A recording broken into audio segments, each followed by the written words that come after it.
Welcome to the Positively Star Wars Monthly Senate Podcast. Looky, looky, Senator. Decent Jedi arriving.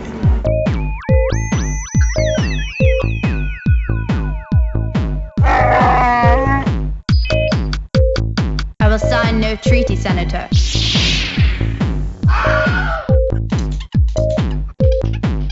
I am the Senate. This is the way. Right, let's go from the top. Hello, everyone, and welcome to the July edition of the Positively Star Wars Senate. Yay! And we are here again. Myself, Stephen, the UK obligatory contingent. Joining me at the other side of the pond is Ron, Ryan, Senator. Chris, and Ricky. Hello. And as ever, we will be discussing all things Star Wars for the next couple of hours, including some of the latest episodes of The Bad Batch since we were here last month. Have a look at the Star Wars Visions thing, which is coming up, and some High Republic discussions coming up a little bit later, roughly in that order, but no guarantees because we have been known to go off on tangents. But as ever, to start things off, we will discuss briefly as one can, our Star Wars consumption since last month. We'll go around the table, one at a time. And the first person appearing in my list this time round is Ron. Hello, and greetings, fellow senators. My brief little foray into Star Wars happened into a small little weird shop. It was like a catch-all kind of shop, whatever, and picked up something called Pulp Heroes Snapbots. I have never seen these things before, so instantly and automatically had to pick them up. I threw a couple of snap pictures I found on the internet of these guys. Neat little things, neat little like paper thing. I haven't opened one up yet, but it like starts flat. And then apparently when you open it, somehow it sort of snaps up and has maybe like a hex bug or something in it that it sort of vibrates or walks forwards or backwards. I'm not quite sure. They were cool. Pretty cool. Yeah, so they were a neat little find because I have just in all my travels and looking at I've never seen those out in the wild anywhere. I don't believe they're new because the type of store I was in is kind of like a closeout type of place. So that's my fun little bit of foray into the Star Wars world this past I month. have little Lego Movie 2 guys that are like that you build, but they're miniature. They're really tiny. Yeah, Cool. these were. Yeah, you don't build them. They just look like they come out of the package and are ready to play with. But anyway, They're really like a hard plastic kind of thing. maybe like a hard cardstock cardboard. It looked to me, and they're no taller than maybe 6 inches tall. Maybe I don't even think they were quite that tall. In between 3 3/4 and 6 inch figure. But they look neat. So yep, definitely picked up all that they had. Right. Simple enough, enjoyable. Something Star Wars and on clearance. That's my kryptonite. That's my weak house. The tagline is the next generation of 3D collectibles. I'm not sure what the first generation was, but Funko with their Pops. funny blockheads and I meant to look and I just recently picked these up or whatever, and with everything going on, and I meant to look to see what sort of date was on the packaging to see what sort of timeline, because it's all core characters. I don't see anybody from any of the sequel trilogies and anything. Obviously core characters sell whatever, so I don't know how long these have been around or a part of things, whatever, but a fun addition to the collection for sure. Well, at least since Disney took over, so I can see Disney on one of the packaging. Oh, well, so there you go. Yeah, that'll definitely do it. You found a Disney logo on something. Yep, I can see one on it. Near it says near the bottom Star Wars by R2D2, and there's a Disney logo on it. So yeah, between that and Bad Batch watching, binging and the like, that's my month. Very good, very good. Okay, and next in the order is Ryan. All right, what I've done the past month is I went to a comic convention this couple weeks ago, and I was able to find Star Wars or Infinities. What is it? Yeah, it's Infinities. Yeah, where it's pretty much just a bunch of what if stories on Star Wars. I've been searching for them for a long time because I had no idea they existed until people were like, what's some great what if stories from Star Wars? And then I see a lot of people post, well, there's comics based on it. So I was able to find from the New Hope series, 2, 3, and 4.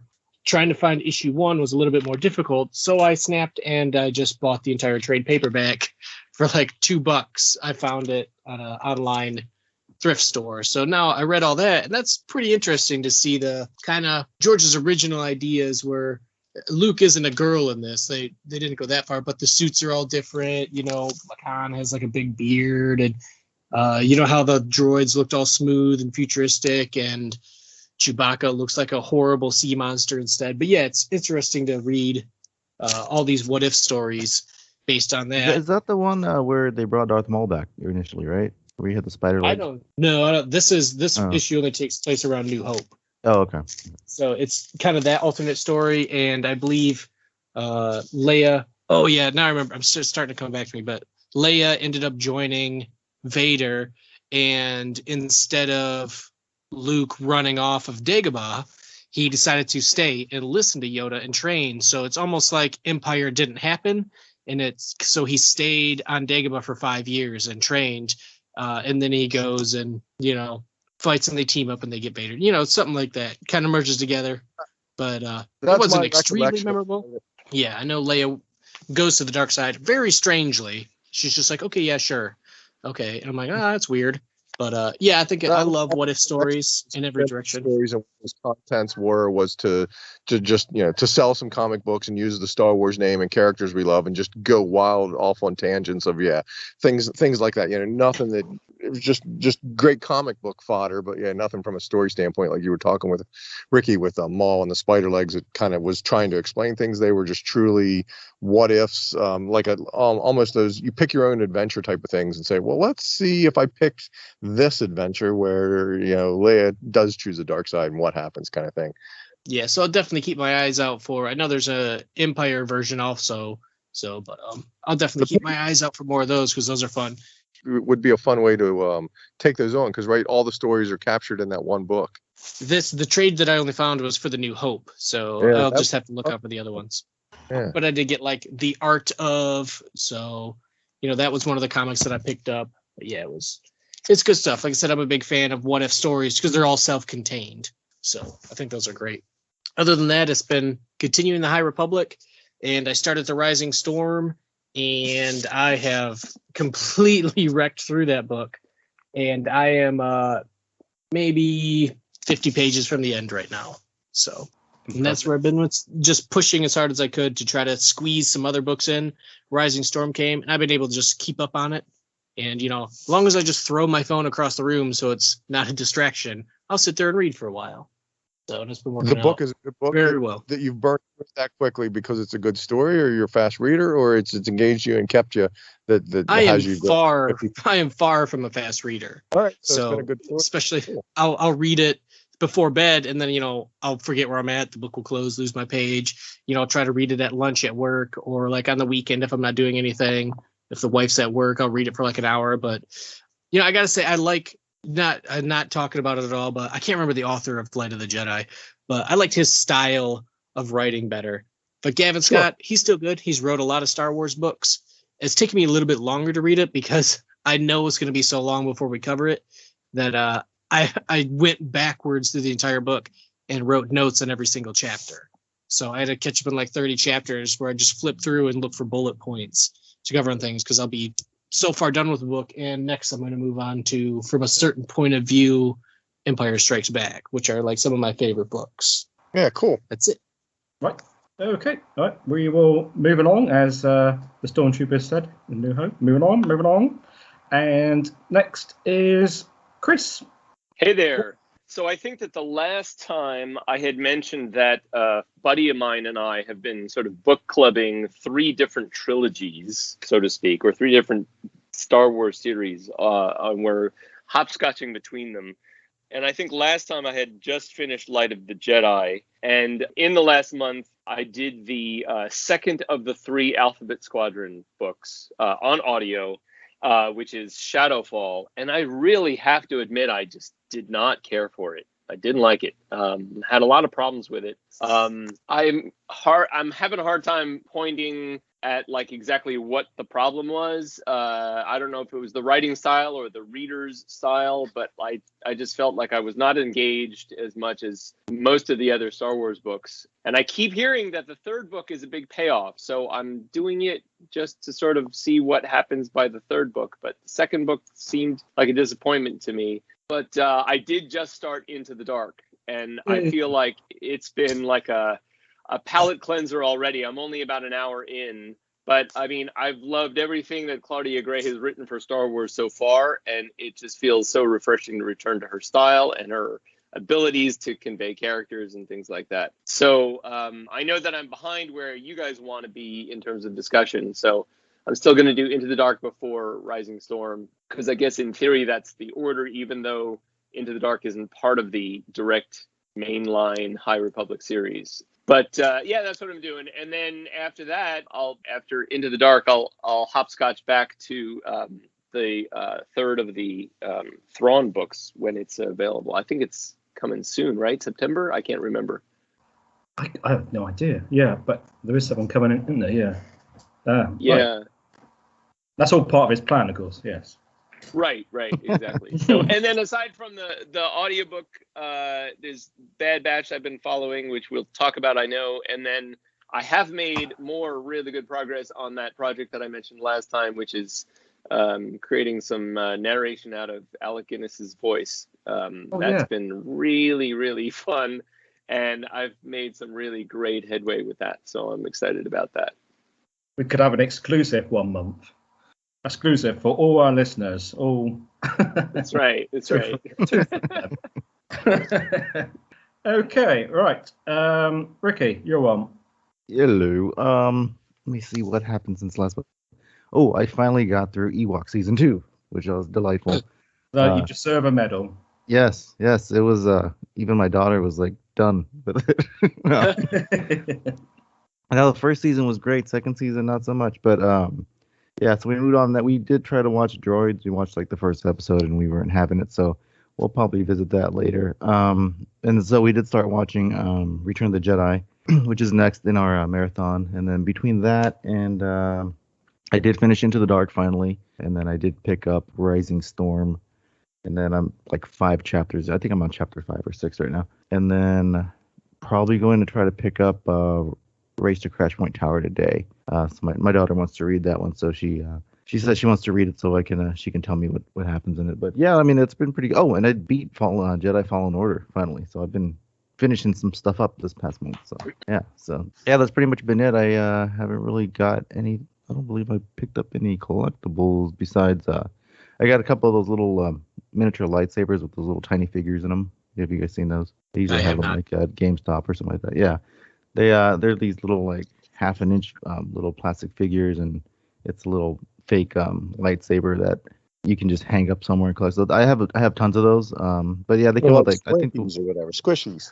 But they're little hard little figures. It's weird. I guess you can collect them all. I have tons of them now. I mean, I have like Chirrut and Baze, and I think I got like a see-through green Yoda this time, which was one of the special ones I guess you can get. But yeah, those are always fun. And then that's pretty much it. I've just been trying to finish and wrapping up stuff this month. So trying to keep up with you guys and reading the High Republic.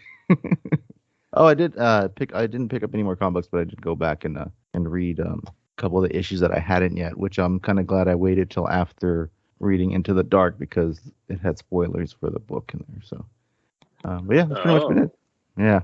Yeah, like it recaps the issue number 4, I think it is, of yes, the Marvel High Republic, like recaps Into the Dark like in like 2 panels. So wow. Yes, I think we've mentioned that somewhere. We mentioned that last week. I think we were some talking of the live, yeah. Some of the questions that brings up that panel. I should read that again actually now that I've had time to digest Into the Dark, because I remember first reading that bit in the comment. I was like, I'm sure this doesn't seem anything like the book I just read. Yeah.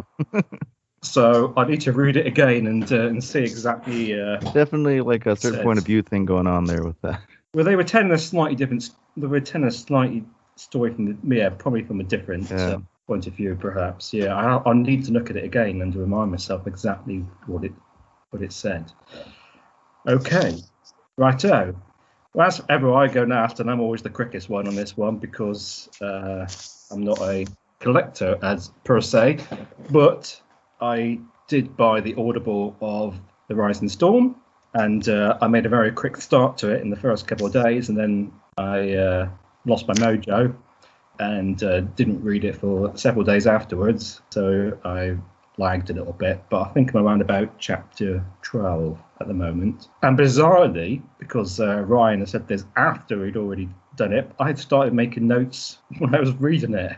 For some reason, I decided to make notes. So I got a couple of sentences for each chapter as I was going along. I don't know where I did it, but I think I did it because I was going to write a little blog post about it for people who maybe like myself, who beforehand just couldn't be bothered to read stuff but want to know what happened. I thought I might write a blog post at the end and just see where it goes for this book. I don't know I'll do it for every book because it's quite a tie in some respects. That's a lot of work, yeah. It is, but it's not after everything which happens in it's just like, I summarize it in my way and just give a little bit of thoughts and like, oh, I wonder if this is leading to blah blah blah, but just 2 or 3 sentences per chapter, and there's like 70 odd chapters in it, so that adds up to quite a long spiel by the time you finish the book. Well, I'll see how it goes. I don't know if I'm going to do it every time round because I say it's a bit time consuming. I did also buy the Audible book.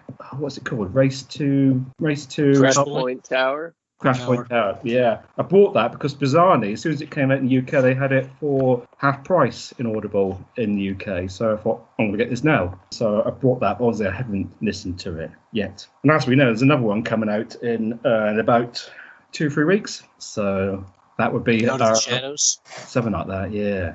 That'd be our 3 main books for this section, I think, apart from the comics, of course. I think it's about 3 books each one, isn't it? I think there was last time around. Yeah, there was 3. Yeah.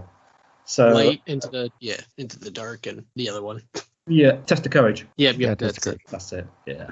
Right. Yeah. So that's pretty much. You caught up on the Bounty Hunter one too, didn't you? Those comics. Oh my God, that is really for dyslexic. That is really doing my head in because they put War of the Bounty Hunters sort of label on top of so many different comics that tie into the main series. I honestly didn't know if I was coming or going or what order I was supposed to be reading anything in. And then I thought I'd read issue 1 because you were all going on about big reveal. And as it turned out, I thought I'd read issue 1. I was going, nothing happens that significant in this. And then I realised I hadn't read issue 1. I read the prelude. That done my head in for. It's still doing my head in. One of several preludes. Yeah, and I think there's a lot of preludes. There is literally every series that's going on has done a prelude, isn't it, or a tie-in to it. I think this is probably where digital comics, that whole digital thing really lets you down because it's hard to sort things properly on your apps. Whereas if you've got the physical magazines in front of you, you can lay them out and you can see how things, it's a bit, I imagine it's a bit easier, I would imagine, having the physical ones in front of you to sort things in order and keep series together, whereas on the app, it's just everything's just all over the place. If you have a folder of like War of the Bounty Hunters, it probably lumps all 6 issues or whatever, plus the standalone all together in there, all the series. And I'm sure it's a lot. Like there's going to be 30 or 40 issues. And I'm like, no. I'm not going to get wrapped up in that because it's only the main story that probably has all the main information. Everything else is just like, here's what's going on with him, why this is going on. I'm like, so they're doing kind of like a Marvel Civil War thing where everything like ties into it. Is that what they're? Absolutely. Yes. Every single Star Wars book is right now completely wrapped around it, except for High Republic. Yes. I wouldn't mind discussing that series a little bit. If that spoiler, if everyone's fine with it. Well, in some respects, it's all happened, isn't it? Because it's all that bit between Empire Strikes Back and Return of the Jedi, really. I haven't got the second issue yet, which I'm surprised because feel like it's been over a month. So, of War of the Bounty Hunters. I think that's also where digital copies let me down. Is I lose because the app groups things by what you purchased, what you downloaded, or what you've read. It doesn't group things by series. So that's terrible. I get really confused at where I am and what I'm on, what I've got to read next, and all that kind of stuff. So, do you guys know what? Because my comic book shop is always sold out of the Star Wars stuff. So, like, what digital website or what What do you? Because I know they're not on the Marvel. Because I was subscribed to Marvel Unlimited for a while, and I did not find any of the High Republic stuff. I think on the there. Unlimited's 6 months behind. I think. Ah. Oh, Okay. Yeah, Wow. that's the thing with the stream, like DC and Marvel, because they want the floppies to sell, so they'll Mm. wait several months for actual issues to show up. But usually it's like, I don't use digital. I'm not really a fan of digital. Yeah. I guess I'm a fan of 10 long comic boxes stored in another room, taking up a huge amount of space. I don't know why, but like it's so they I'd have all the- rather have the hard copies too. But yeah, my comic book shop's always out of all the ones I want to read. So I'm like, well, I think like Comixology is kind of the main one. They Comixology? merged. Okay. They merged with them, and they get things day one. So, okay. I think you can It's- take out a Marvel subscription or something with Comixology. It's really confusing. I think I saw Yeah, I something thought about they that. did team up with somebody. Yeah, they do team up a bit, but the IDW stuff is Comixology first. From what I can tell, it's the only way I can get the IDW stuff is through Comixology. Can't you at a comic book store do a subscription thing or whatever, or a pull where they pull it for you and ensure that you don't miss anything? Isn't that the terminology? Yeah, it's a poll. It's a poll. That's what I say. Add it to my poll. So, Yeah. So yeah, but I recommend- I would definitely do that with the main series. The other ones, you just want to flip through and like, if it looks good, you'll pick it up. I'd probably forget Sure. and like have like 10 copies, 10 issues sitting there. As I said, yeah, the but then digital, they'll all be there. You don't miss anything. Yeah, that's true. I am trying to get all the High Republic ones, so that might be a good thing for me to do. But Y'all at this definitely point, add them to your I poll. think I'm behind though at this point. I think I only have issue. What are they on 6 now? Because I'm on. Yeah, 6 just came out the Yeah. past week. Yeah, Okay. 6 is the current one. I might have to do that because those I do want to try to get the actual paper copies of those. Oh, the other side note for pushing comics. Do you guys read Walking Dead at all? I'm behind on that too. I it's buy like the not- TPBs of those. it's coming to an end, isn't it? Didn't I read? Well, I know The like the comic ended a while ago, but Yeah, just as like a side note, Image teamed up with Skybound and they're releasing all sorts of like smaller stories. And there's a story that runs between all the issues, and it's called Rick Grimes 2000. But the only reason it makes me think of Star Wars is because there's this, I think it was issue 75 of the original Walking Dead. They get kidnapped yeah, I know. by aliens. Yeah, by aliens. Yeah. I Well, know. this is a story. Yeah, it's because I believe it was either Kirkman who's like, if we ever make it to there, I'll just throw aliens in for fun. Well, he made it 75, and they wrote a very small, kind of unconnected And it was in color. alien story.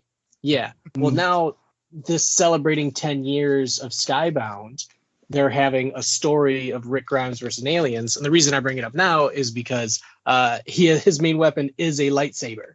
So he has like Oh, an extendable God. fist and a lightsaber to slice through these aliens and all these zombies. And it's Ryan Otley art, which I'm a huge fan of. And he's so heavy on the gore. It's great. But just if you see the cover, it's Rick Grimes in this crazy suit holding this lightsaber, kind of like Luke. And it was just really funny. I picked it up just because I'm like, well, he's got a lightsaber. So Wasn't I that guess I'm buying this. wasn't that the treatment that Zack Snyder did for Lucasfilm, and now he's making it on Netflix? I heard he was doing something. I heard he was doing that, but I didn't read anything on it because I'm like, the internet's so full of I'm Snyder just stuff thinking right now. that I'm zombies just and like, Star Wars and. yeah, Is there no trademark on infringement on any of that? Or they just it's You would think just for a laser sword. lightsaber. But Just I've like- seen, I've seen so Well- many different video game stuff and like cartoons where they have laser swords, but there's like some slight variation that's not exactly a lightsaber, like, So I don't know. I don't know where the trademark ends and begins for lightsabers.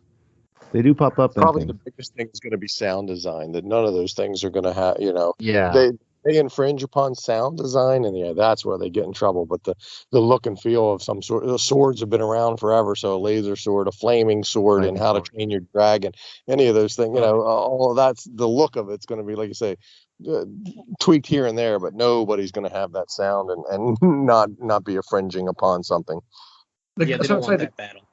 So the only good thing about, not the only good thing, the good thing about digital comics has been that it's got me into the Star Wars comics, and so it achieved that aim, and so I'm very grateful for the fact that there are digital comics, but it's actually led to a strong temptation or a divergence in my force in terms of what I said about collecting things in the past, in that I'm thinking about buying some physical copies now in volumes when they get the volumes of of series and stuff. Yeah, so- I am enjoying the High Republic one. That has been pretty good, and then especially like there's like so much little tidbits in there. Like, did you know that the Turndoshans can regrow limbs? Like that's No!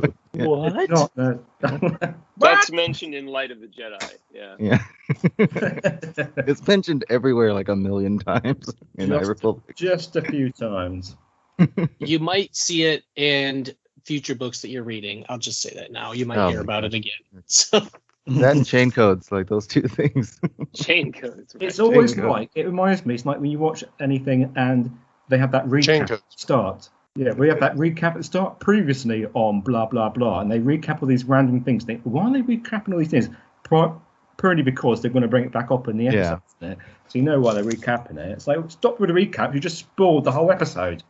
And you know Yeah, exactly to where look you've got to go for, now. yeah. That always annoys me. Like, it happens with Marvel shows. Like Yeah, I'll be the watching Loki this. Like, shows and here's a like recap. I'm like, oh, I haven't seen that since like episode 2, so I know you're going to cover that you just Yeah, exactly. said. You're the answer on it. Like, why are they showing this random clip from Thor 2? Like, like, oh, that's why. from 10 years ago. What is showing us this? Oh, yes. That person who we thought was dead 10 years ago is alive. Thank you for that, spoiling that one. Right. Okay. Right. Let's move on. Start looking back at the Bad Batch episodes since the last time we were here together. And which there's been 1, 2, 3, 5. 4, 5. Yep. I'm just counting because... We should probably throw down the spoiler alert if anyone's behind on Bad Well- Batch. Like now, probably spoiled about half of 101 things already since we got to here. But yeah, if you haven't watched any of the Bad Batch up until the last one a couple of days ago, prepare to find out what happened. So the first, I shall recap what it says on Wikipedia. Other information sites are available, and the episode 7 of season 1 was Battle Scars, which is basically the one where we saw Captain Rex. And the synopsis recap from that one was, after their failure to return with the tactical droid's data, Sid tells the Bad Batch they need to go do a big job to pay off their debt to her. They are interrupted by Trace and Rafa's mysterious client, their old friend Captain Rex, who is alarmed to learn the Bad Batch have yet to remove their inhibitor chips, like he has. They go to Bracca, a starship graveyard planet controlled by the Scrapper Guild, and sneak into an old Jedi cruiser to use their medical bay. Wrecker's agitation activates his chip, and he attacks his teammates, but he's subdued and the chip removed. Well, they broke that one down quickly. Rex takes his leave once the extractions are completed. As they say goodbye, Hunter is seen by members of the Scrapper Guild. Dum dum dum. I can barely remember it now, but I did like does seeing help me. Braca though, from the video game. That was pretty awesome. One of the things about that episode, while we did get to Captain Rex very quickly, there was this show before there was who were they were talking to, and we speculated, and That's Rex right, was yeah. one of them thrown out there. But the way they introduced him in the bar at Sid's was very, very cool, and he's kind of under the cloak, but you could see his armor, a brief piece on his arm, so kind of gave it away to those that had been watching for a long time. So that was very cool, and one of the best parts that I really remember a takeaway from that episode is when Rex is talking to the guys at the bar and he's like, wait a minute, you haven't removed your inhibitor chips yet? And he freaks out and he's going for his gun, and Hunter's like, hold on, easy, slow cat, and Rex has seen, he's got some PTSD or whatever, he's seen what happens, and you guys are walking time bombs, and that was the impetus for the episode. But that was a very, very well done moment in animation form to really give you some feels and some chills of the character. If you've watched the Clone Wars for all these years or whatever, Rex a lot. So yeah, to see that character in that moment, that was very, very well done. Really appreciated watching that. I agree. I think my only frustration was when he does remove his hood, they all seem to recognize him. And I mean, all these people, all these faces are the same. So how can they know exactly that that's Rex? I mean, there's basically hundreds of thousands of twins, so to speak. He's and they got go, blonde oh, yeah, hair. Rex. Yeah, but Millions on the way.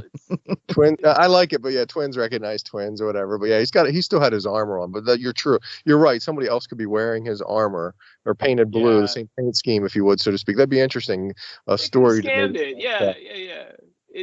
it's just a little too convenient for them to be like telling the audience exactly who it is by just being like, oh yeah, I recognize it's Rex out of these twins. Yeah. He has that haircut. Plus, I'm in the bar and walking around wherever he was. Those guys too. They walk around kind of out open, and it's like, are you guys being? He had a poncho on. Like, yeah, he definitely did have the poncho on. There was another I'm just skipping ahead, but there was another very, very cool moment when it sort of happens to Wrecker and the audio drops out. And there's that sort of crystal clear focus in on his head or his eyes or whatever, and you just, it was like a Jaws moment, I don't know. It was just a great bit of audio design in conveying what just happened. That it triggered, it happened, it snapped. He's now in Order 66 mode, and oh no, what's going to happen to everybody? So it was so fast. Yeah. It was such a jam-packed episode of goodness, visually, audio, and everything, whatever, that you as much as I wanted to drug out or would like to have seen more of all of it, I thought it was a very, very well done episode in that sense, and all the pieces that they used. Such a good show. So we're assuming that because he was taking the chips out of Bad Batch, that when we see him later in Rebels, that Wolf and Gregor, they probably don't have their chips either, right? Because if he's going to hang around reasonable. Yeah, that's a reasonable. Safe to say, yeah. Yeah. Yeah, you need to get your chip out. Call Rex. He knows how to do it. It just reminded me of something I was going to bring up at the time, but totally forgot. I better say it now, as I'll forget again for another month. Because when Wrecker starts going Order 66 on us, I don't think he said it in this episode. He might have said it in the previous episode, but he starts spouting that good soldiers follow orders thing. Yes. What that other one said when back in the Clone Wars, when his chip started malfunctioning, he murdered a Jedi. Why are they saying that sentence? It's part of the programming. Yeah. Of the chip. I mean, but the chip saying the chip telling them good soldiers follow orders repeatedly, sort of thing, or are they saying that I'm being told an order I don't want to do, but good soldiers follow orders? It's just interesting. Yeah, no, it seems like it's part of the programming. Who was it that in that Clone Wars episode where he kills that Jedi? He keeps saying it over and over again. I think it's just part of the programming of the chip. It's one of the five. Yeah.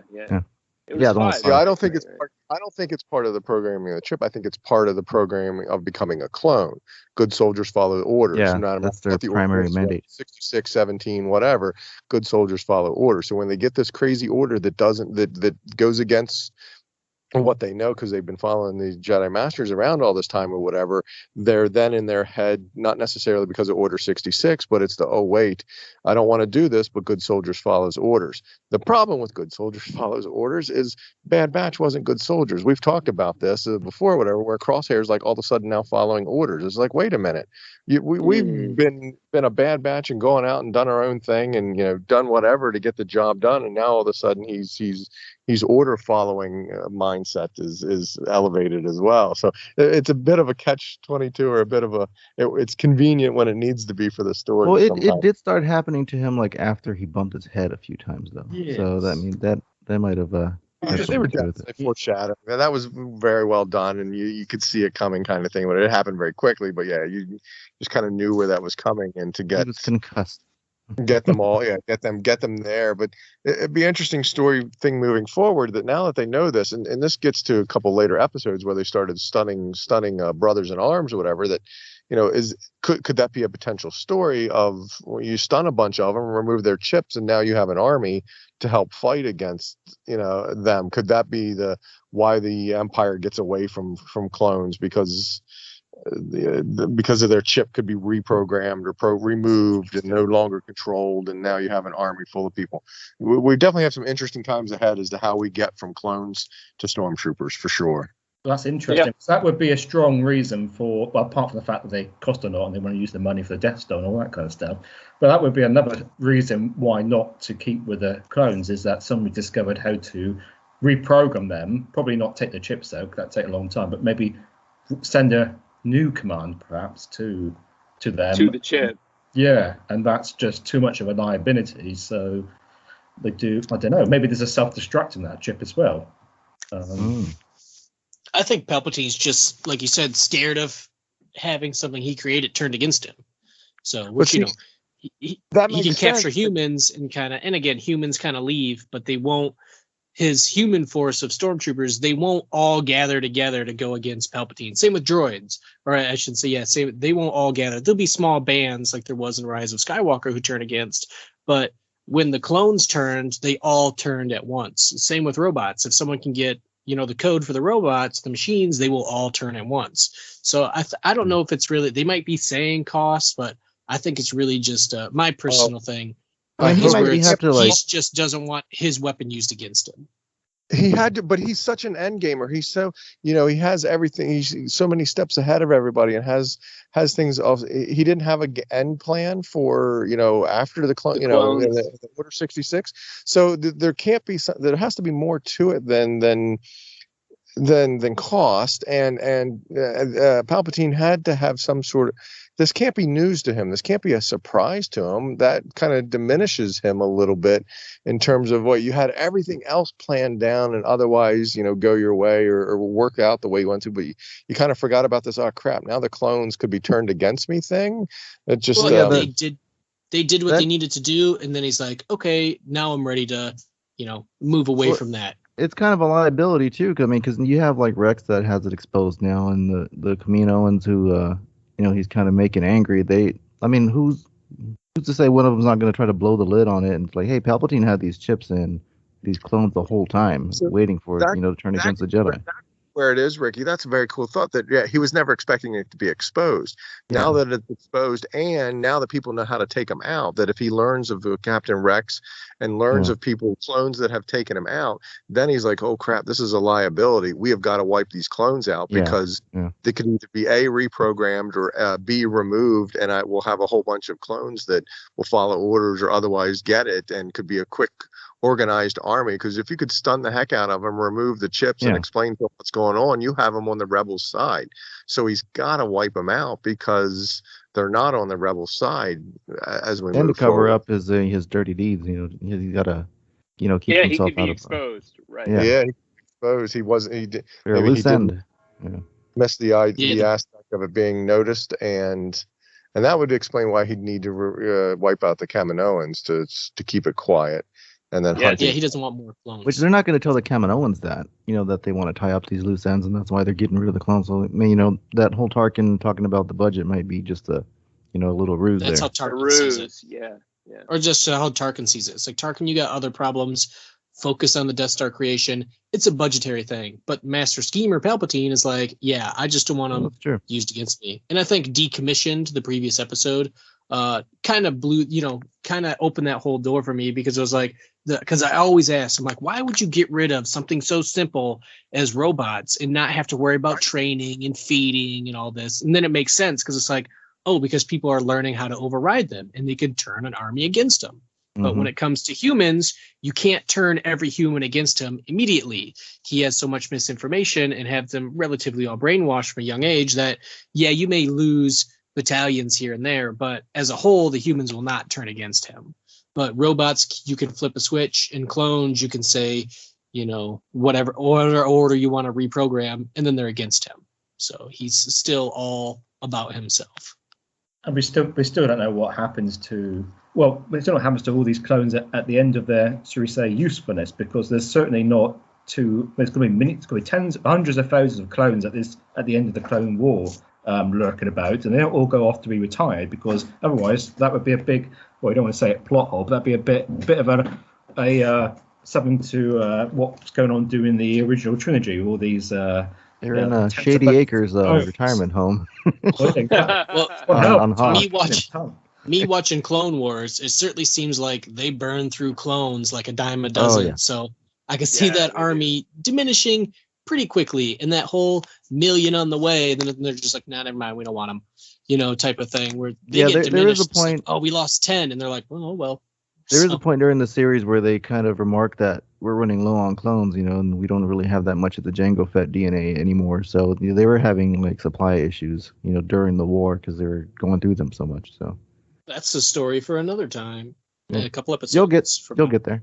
Right. Okay. So we should move along to episode 8, which is entitled Reunion, and that's basically when Crosshair is back again. The Scrapper Guild have informed the Empire of the Bad Batch's location. Crosshair is sent. What does it say? Oh yeah, I forgot all about all this. Concerned that Omega will not return safely, Lama Su hires a second bounty hunter to retrieve the girl. Crosshair cuts the Bad Batch off from their ship, so they attempt to escape through the cruiser's ion engine. It's been a long time since I've read like this. Probably since primary school, Bryn. Crosshair pins them inside and has the engine turned on, but they use explosives salvaged from the cruiser's armory to escape, and Crosshair is injured by the engine's ignition. But don't worry, everyone, he's fine.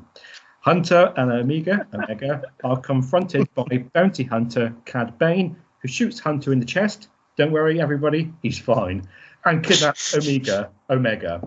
The rest of the group catch up, carry the injured Hunter onto their ship, and escape. So I thought this was more recent. Yeah. And then for a brief second, I think that Crosshair turns into Dengar. Then I remember he was in Clone Wars. Oh, they definitely worked a Dengar vibe in that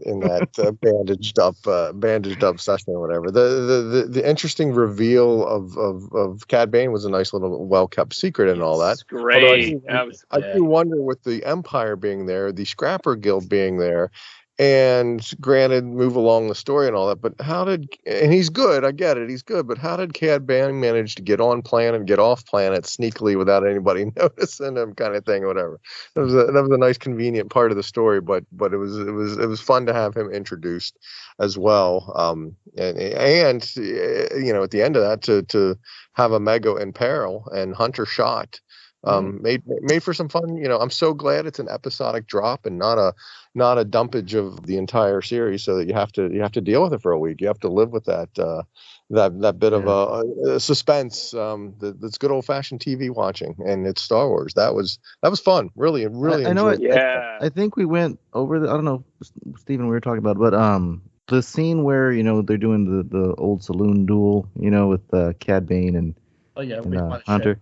Yep. Was that a reworking of the Boba Fett versus Cad Bane stuff? To that, I suppose. It did have a lot of the quick edits and then back and forth or whatever. I can speculate, or heard enough speculation. I think maybe they still work that animatic end that we see Fett somewhere or whatever. So while I think they stole some elements from it, I don't think that was completely a retelling of that story. Well, Bane didn't die, so. It's just another Western gun battle, honestly. Yeah. Well, yeah. Plugging I mean, character they're in stealing there. from that, clearly, right? They truly stole from that motif and the quick shots and the hands and the eyes, back of the hands and the gun closer and then the quick trigger. You know, I was so hoping that before they pulled the trigger, somebody was going to say McClunky. I was just waiting for it. Well, I mean, honestly, what's not really explored, it's sort of the fact that Hunter gets shot is, I mean, Cad Bane's got a really great shot. I mean, Hunter should be dead, really. So either he didn't want to, or what is it about that armor? I mean, because it should be dead, really, Hunter. And I just can't. That's just really not really touched upon after this. That Zillow Beast armor on. Shot clean in the chest, wasn't it? It's pretty much chest, and he's just there. I think I pulled a rib. Oh, so that kind of thing, you know. You should be shot in the chest, man, at point blank range, pretty much. You should be dead. I don't know why he didn't aim for the armor, head. I guess. Do you remember your synopsis but a few minutes ago? Don't worry, folks. He survived. He survives. it's just strange, though, isn't it? Because you got Crosshair injured. When Crosshair was clearly not. Well, maybe Jane's blaster had low battery or something. Not to skip ahead, but you see in the very next episode where Crosshair's like, "Hey guys, I'm back." And you're like, "Oh, I guess you're cool."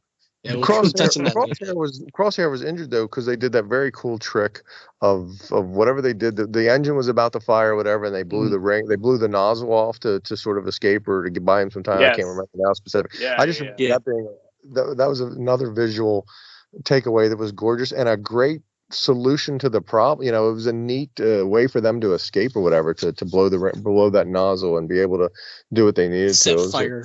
Set fire to everybody.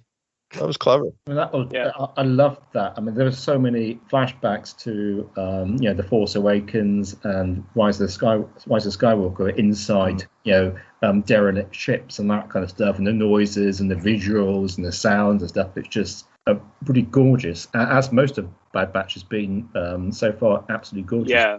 And stuff. Ryan, on your first watch of Clone Wars you're doing, have you got to any Cad Bane episodes? I don't believe so. I think I just crossed Hondo, his introduction, and I surprisingly liked him. So Hondo's great. Oh, he's got to great. him, He's- and then He'll pop up in Bad Batch. Oh, I'm at the end of season 1 right now with Okay. Ryloth, which is very confusing. I think, if I'm not mistaken, that the last episode was also of Bad Batch was also about Ryloth. Yes. Yes. Okay. Okay. And that's the thing. I was like, wait, what am I watching? And it's just a weird coincidence that I happen to be on where the Ryloth is being taken over, and on the Bad Batch, just like how Ryloth is being freed. I'm like, And oh, it's the same. It's the okay. same Sham Syndulla. Yeah, you had mentioned that in our chat like a day or two ago, and I got so excited for you when you said that. I was like, I was very confused. So I hope that I don't, because I was about to say when you're talking about Cad Bane, and I'm like, why is nobody talking about the Hondo showed up? And I'm like, oh yeah, wait, I forgot. I'm bouncing back and forth by a decade. A lot. So, and I was like, oh yeah, it's not the same thing. How Okay. come no one's talking about R2 battling that other droid? Yeah, but Yeah. you're gonna be a good resource going forward or two, whatever, Yeah, because they end up back. Yeah. We haven't seen them in a while. You're gonna kind of be fresh with them, or whatever. So there might be, Star Wars and the Star Wars storytelling. There's gonna be one line, something that gets dropped, something that's a thing, a reference, or something that's like, oh, if you go back to that, it makes sense, or it ties in, or it works, or it adds to a big overall story kind of thing, whatever. That be interesting to see where we're at, because you were so fresh with it, and I would like to find the time to go back to catch up with, because Ryloth is playing now even more integral part in the story that we all know and love, because of it's been there a couple of times throughout the timeline. So that'll be interesting to see where we're at next week or two. Yeah, it's funny because Monday. you're actually gonna be Next watching it like in prequel format. You're watching like the story, and then you're gonna be able to kind of go back and say like, oh yeah, that like if you ever get to Rebels. I don't know if you're gonna plan on watching that, but yeah, it's gonna be pretty interesting for you. Just imagine us all. Yeah, I might, just because it's more story. Just imagine all of us sat on a sofa watching the next episode. It's like friend style sofa, and we're all sat there watching the episode, and something happens. And Ryan remembers it from the Clone Wars. He's just watching us, ha ha ha ha, ha, and we're all there like pan face looking at What are him. you talking about? What are you talking about? It's What like- happened? Yeah, the episodes will just intermingle to me. I'm like, we just talked about Ryloth in the previous episode. I'm like, oh no, that's the episode I watched before bed last night. Never mind. But I think doesn't Disney have a feature where you can simulcast with people? Yeah. Yes, you Oh, can do probably, like, yeah. Group viewing, yeah. We can't chat to each other in it, and that's what people wanted, wasn't it? You've been able to chat at the same time and talk and stuff. But you just Well, I mean, you sync. can video chat while you're watching it in sync. Because my daughter does that with her cousin. Like they'll sync up a movie and then Oh, really? they're video chatting while they're watching it. So That's awesome. I haven't seen kids do it. I didn't check the credits on the episode, but I don't think the little robot guy was voiced by Seth Green anymore. He sounded He was. different. He was. Was he really? Was It that really Seth It Green? was. I double checked. I was curious about that myself because I thought he sounded a bit different, but it was in fact Seth Green that was doing the voice. Didn't for that the robot Little get Rabbit destroyed guy. like 3 times already? Oh yeah. So it's the same voice and the same programming, but it's a different, like, Different, hard yeah. copy of the droid. Yeah, Bane always Yeah. blew him up all the time. Yeah.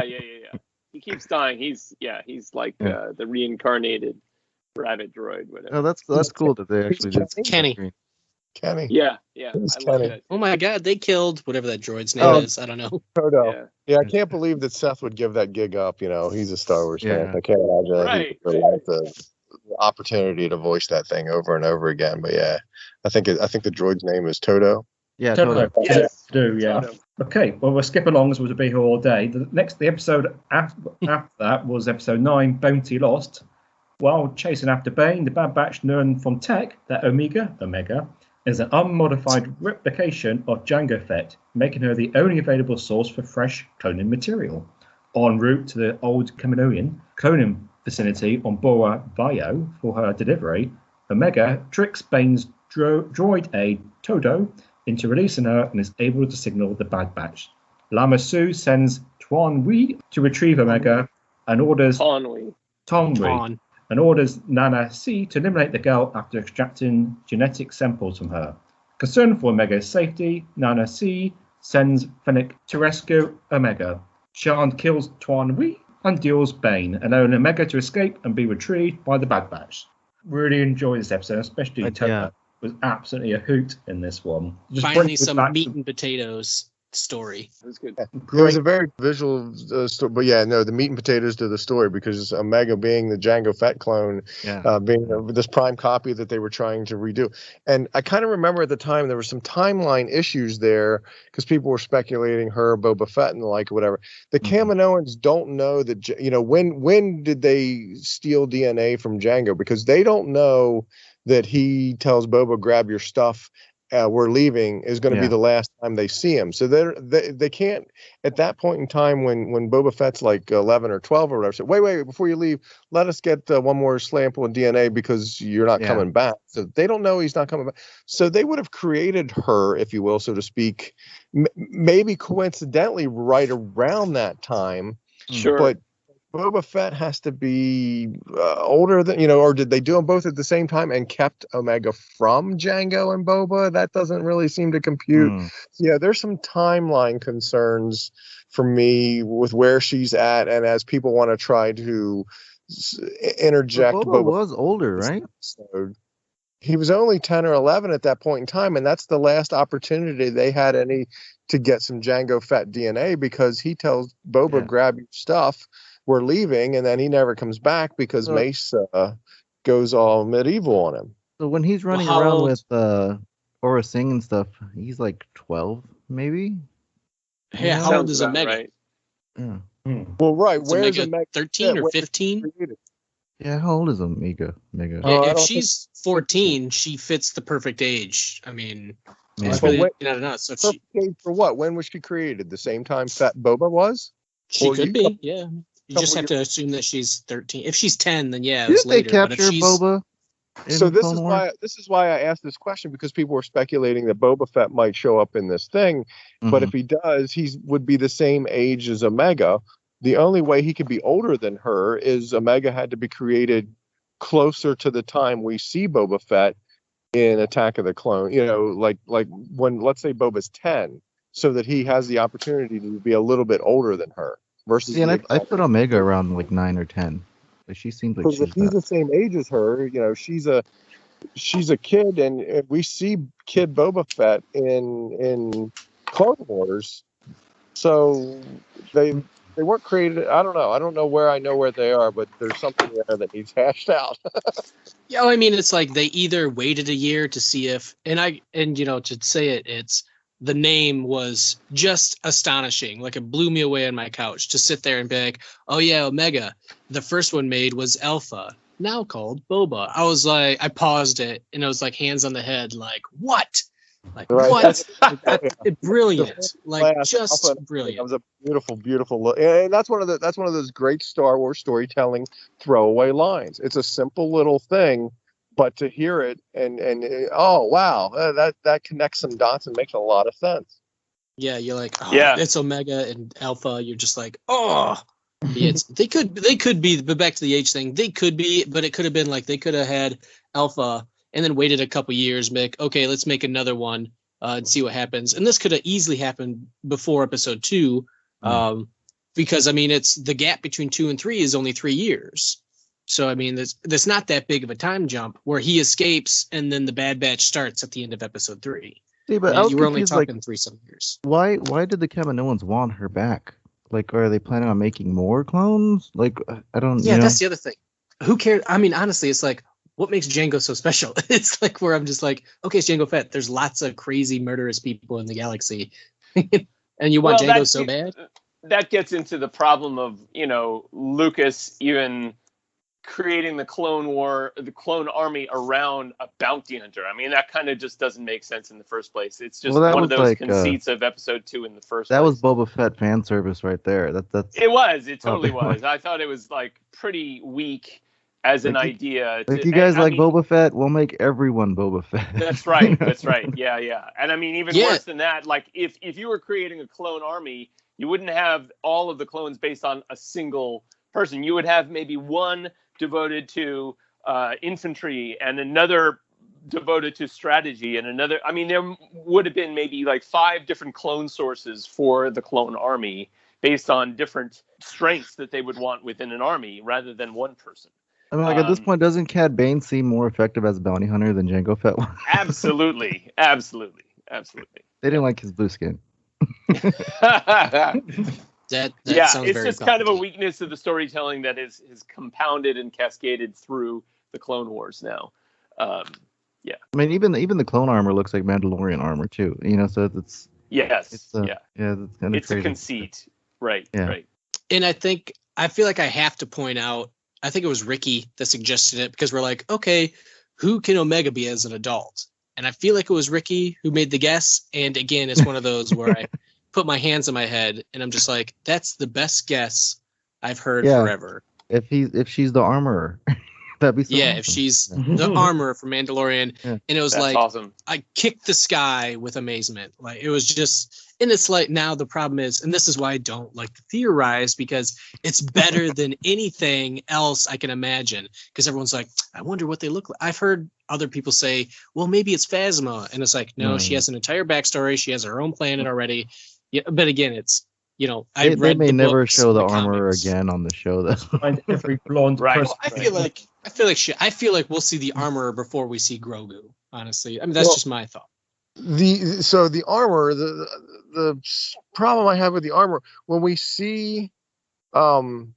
finally see the Mandalorian take his helmet off, he's kind of old, and the armorer is spouting off history lessons and teachings and stuff like it's a wiser elder person that's this armorer.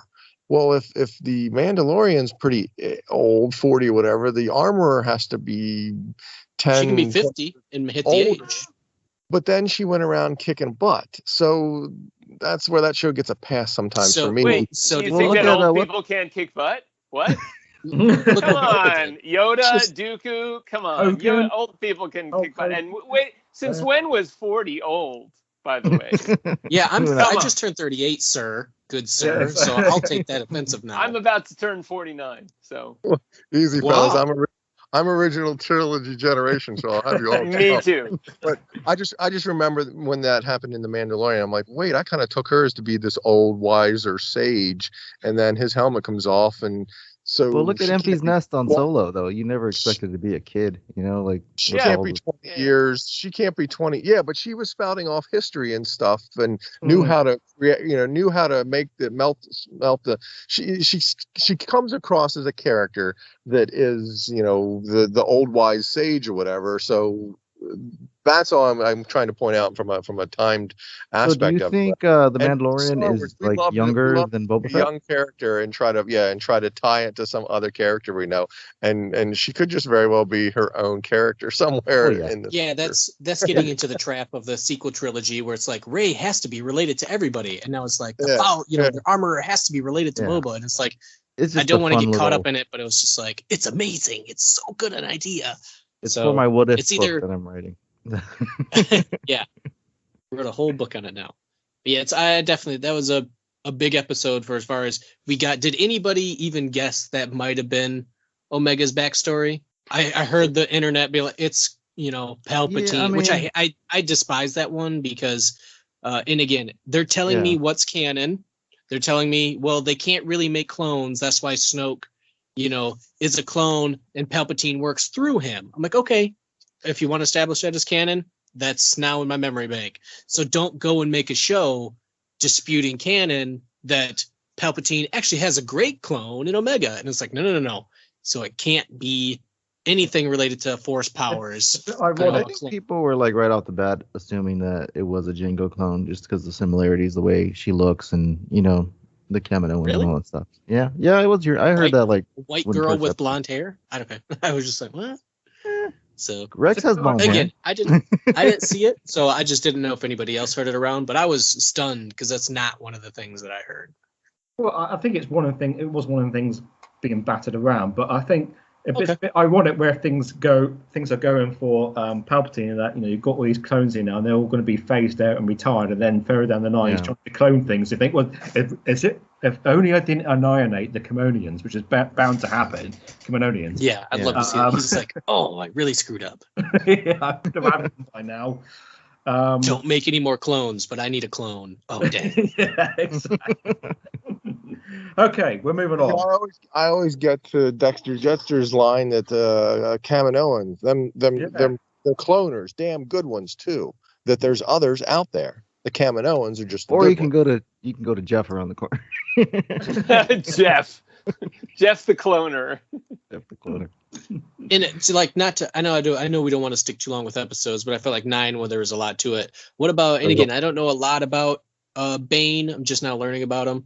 But how was the duel between Fennec Shand and Bane? Like, was that? I don't know if Fennec Shand's been in Clone Wars. No. Like if that line. Okay, I didn't know if that lined up with the characters right. If it was because they seemed pretty even. There was back and forth. Fennec would have the upper hand, and then Cad would. We knew a lot about Bane, and Fennec in Mandalorian. We're learning a lot about Fennec and getting to respect and find out where she is to help flesh her story. That it jumps ahead so far into Mandalorian. Yeah. So all we know is about Bane. Fennec is all the new reveal for us as well because we just got her. We haven't seen her, but for the Mandalorian was her reveal, and now we're seeing more and more of her in this. So you kind of knew that she wasn't going to get killed by Bane, and you kind of also knew that Bane was going to get killed because he just brought him back, and there's no way that Filoni would bring Bane back. I don't remember Cad Bane seconds. Physically fighting. He was always shooting stuff, right? Like I don't really remember him like punching and kicking. I don't know. I don't remember anything. I need to watch some of the Clone Wars ones with him. I don't remember half of the tricks and stuff that he had. He had everything. He always was like slippery and got away, you know. Yeah. For goodness sake. Okay, that worked. He was no Ambo. You mean a Western-based character wasn't doing roundhouse kicks? I find that absurd. No. Well, and now they're kind of pouring heavily on the Western thing. I don't remember the saloon music and all that stuff. You know, I thought I was watching Good, the Bad, the Ugly on that episode, but that's what it's designed to mimic, certainly. Okay. Yeah, I just wanted to touch on that battle. So I thought that was a good battle, and I don't know if it lived up to Bane's character. I enjoyed it. Yeah. All right, what's next, Stephen? Next is episode 10, Common Ground. I don't worry about saying anything now because you guys are going to keep correcting me. On Raxus. I got that right, Raxus? Raxus. On Raxus, I agree. Which was the Separatist government during the Clone Wars. Totally forgot all that, but it's all come back now. The Empire institutes new curfew laws with the support of local Senator Ava Singh. While addressing the public, Singh speaks out against the Empire instead and is arrested. Idiot. His protocol droid, GS-8, hires Sid to help rescue Singh, and she sends the Bad Batch, who are reluctant to help after fighting against the Separatists in the Clone Wars. Omega, is left behind due to the multiple bounty hunters that are targeting her, and she wins Sid enough money playing Dejarik to pay off the Bad Batch's debt. With the help of GS-8, the Bad Batch rescues Singh and take him to Sid for payment. That's that one. Yeah, I did not remember Raxus was the. No, it's all news to me. It's like, well, we need to watch the Clone Wars again.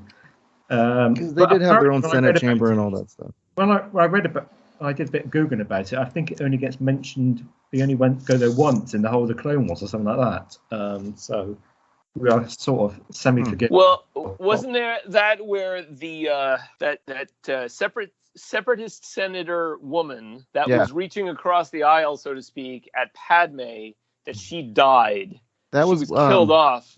Wasn't that Raxus or no? That was the dude's mom. What's his name? Yeah, it was. I forget his name, but yeah, it was his mom. The one, or an aunt or something. No, it was his mom. It was his mom. Okay. She was the one that Ahsoka kind of. That Ahsoka had the little flirtation. What was his name? Oh my god. Yeah, gosh, I don't remember. Yeah, I'm getting Lux Bonteri. Lux Bonteri. Yes. Yeah, that's right. Yeah, that was. I guess that was the planet where they showed Dooku doing that speech, and he has his giant head. Right. Right. So that was Raxus, though, right? Wasn't it? I'm assuming. Yeah, I think it was. Yeah, I'm sure it was. Yeah, because didn't they have to sneak Padme onto that planet, right? They did. Right.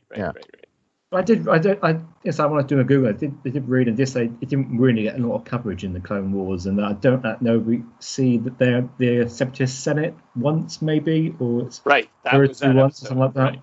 Yeah, but we forget that there's whole, there's a mirror image of the Republic there and stuff. Yeah, we don't get to see any of that.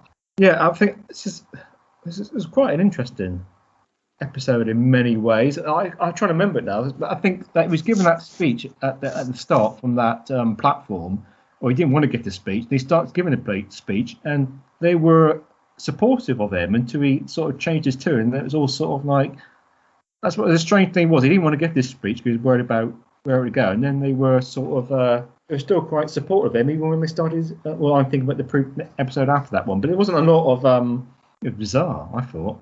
Yeah, Right. he must be a respected leader. And then it's like, I like these ones because, again, I always like where they tell the true story of the Empire and how they're not just like, I always bring back to how it's like, oh, all them poor souls lost on the Death Star.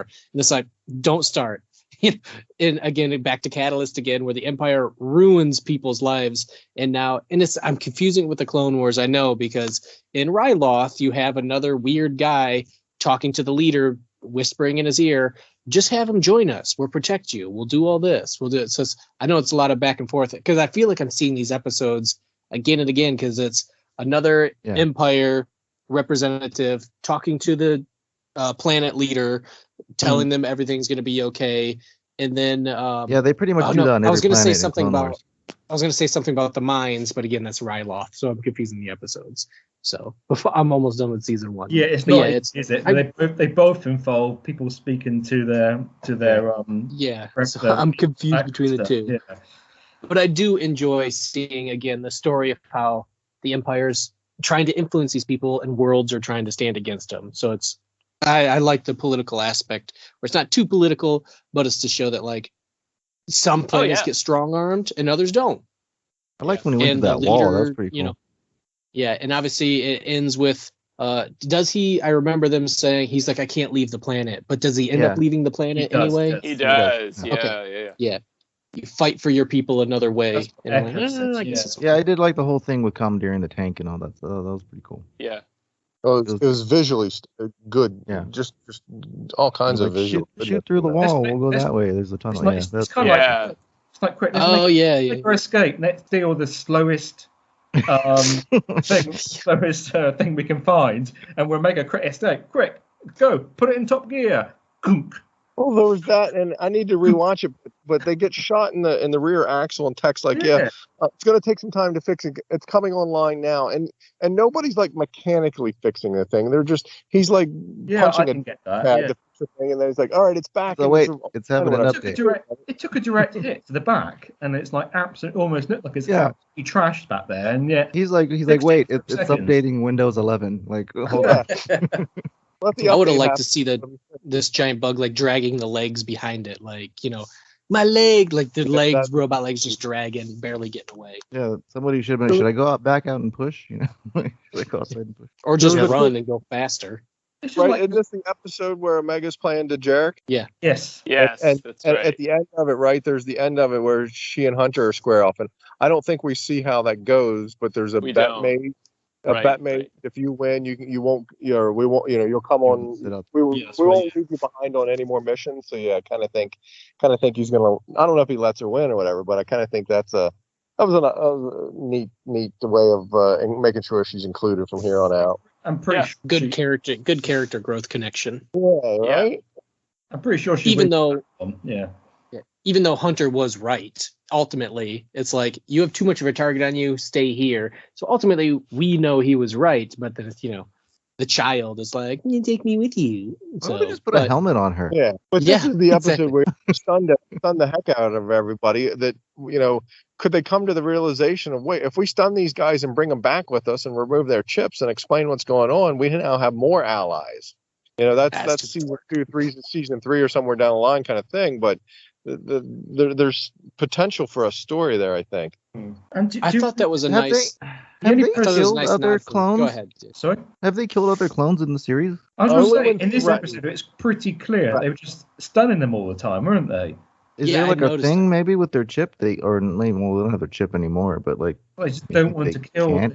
Don't want to kill their own brothers, sort of thing, isn't it? But Because they know that they're being brainwashed. So it's Yeah, like, it's- well, they could be allies. So let's just stun all these people instead. I thought that was very neat how it suddenly changed because I was like, man, they're doing a lot of stunning, and I'm like, Yeah, oh, I noticed okay. that in this They're all episode. the I'm just trying to think, did that happen the same way in in previous episodes. I can't quite remember. Yeah, In this episode, it was clear as day. They were just stunning them all, or knocking them out, and not killing them. like the episode where they're trying to get Omega on that ship, like where they shoot in. Wrecker was blowing stuff up, but I don't, I don't. I got to go back and watch that now. Yeah, but, Yeah, I I guess. kind of think they did shoot.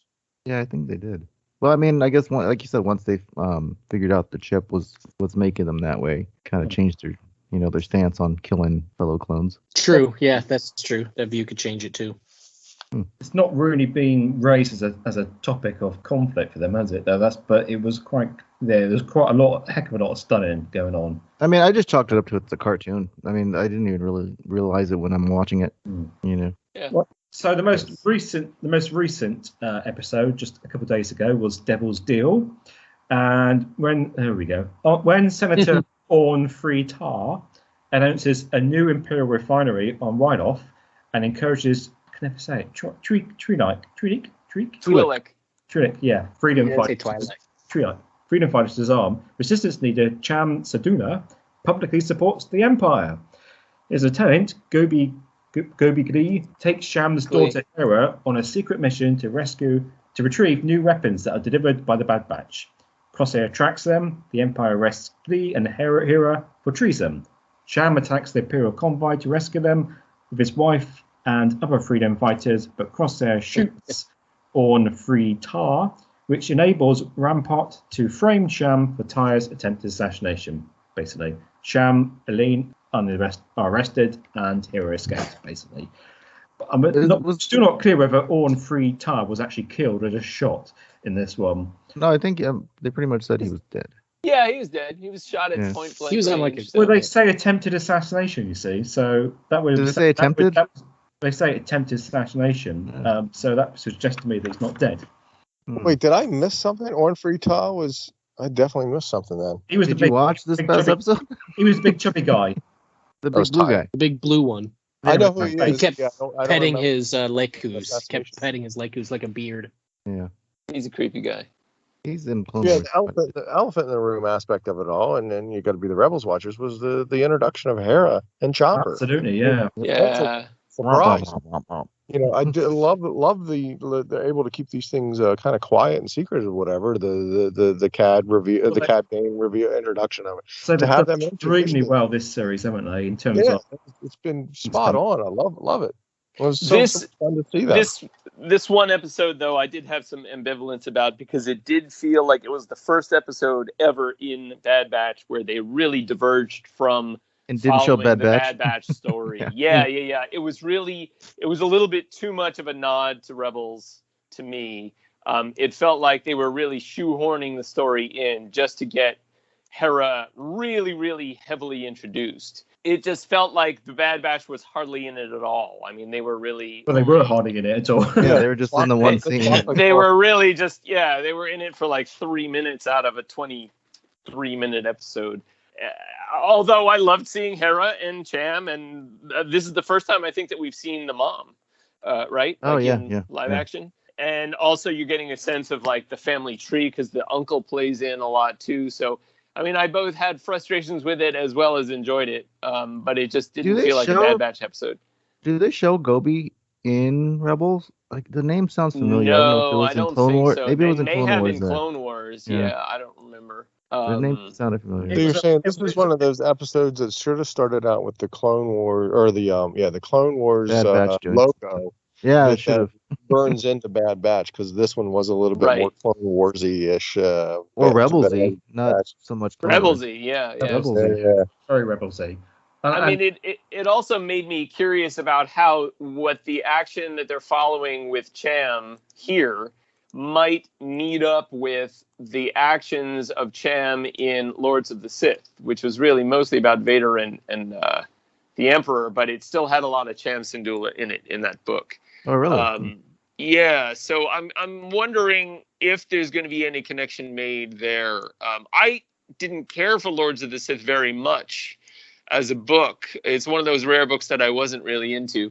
But I do remember, though, that Cham played heavily in it, and I can't remember if Cham actually meets Vader or not on Ryloth. I need to review that a little bit. Well, he met him before. Yeah. Anakin was on. There was nothing. I said. Well, he meant Anakin, right? Yeah. Of course, right. There was nothing wrong with the episode in terms of the story and enjoyment of it, but I had my head was completely bamboozled for the first 10 minutes, and that I was thinking, well, this is going on a bit now. Am I tuned into the wrong show or something? Right. And I could so see somebody that never seen Rebels be lost watching this. If Bad Batch is like the only thing. Because that would be me. Yeah. Hello there. Exactly. Or I guess that's why you were saying about the Bad Batch not being in it, because I have to look at it from that perspective. If you don't know what Rebels is, what's going on here, who are these people? It's all new introduction to you, kind of thing. That'd be an interesting perspective lens to view this from. Yeah, too bad we don't have anybody in the Senate that has that experience. What is all this story? But you're selling this as the Bad Batch series, and you got these, there's some people that are going, but I'm really finding it hard to connect to the Bad Batch. I can't get into them. And then suddenly you got an episode where they're hardly in it. It's not doing any favor to that, right? To getting people to connect to the Bad Batch, because you're saying that they're not really that important. There's other stories more important than the Bad Batch at the moment.